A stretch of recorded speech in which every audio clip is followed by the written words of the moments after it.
we don't have a problem with rapprochement with Iran. What it needs to be, it needs to be conditional. It needs to be participatory.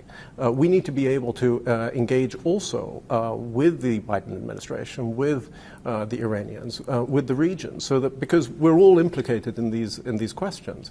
And I think that's what that was the problem with the JCPOA initially, in that it didn't take our concerns into account, and it treated us as bystanders and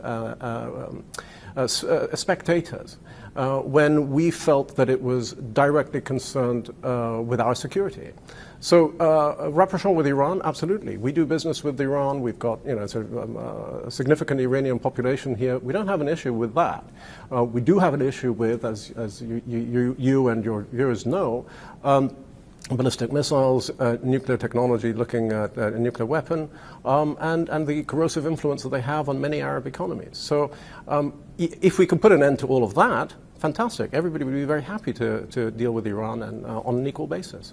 When we think about how this is all going to play out in the future, one of the questions that I asked the Foreign Minister of Saudi Arabia recently was about how he can ensure that Saudi Arabia and the other Gulf countries have a seat at the table when we talk about the next phase, potentially, of JCPOA under the Biden administration.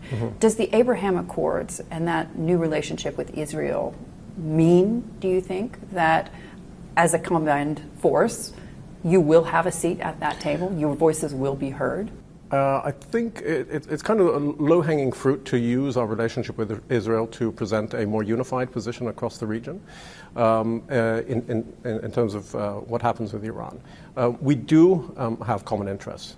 It's clear, because we stand on the side of stopping nuclear proliferation in the region, and we stand on the side of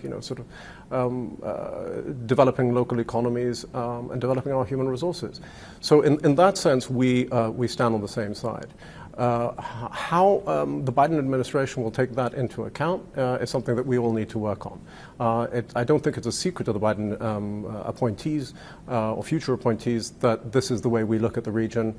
And I think it's the ex-U.S. ambassador to the UAE, Barbara Leaf, I believe, who is going to be playing a key role in the Biden administration on the region.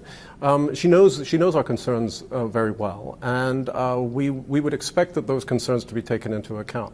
We in the Emirates are a positive influence. The Gulf states are a positive influence, and it's our belief that the Biden administration and the group of nations that have been negotiating with Iran take us on board and see the positive influence that we can bring to discussions on Iran.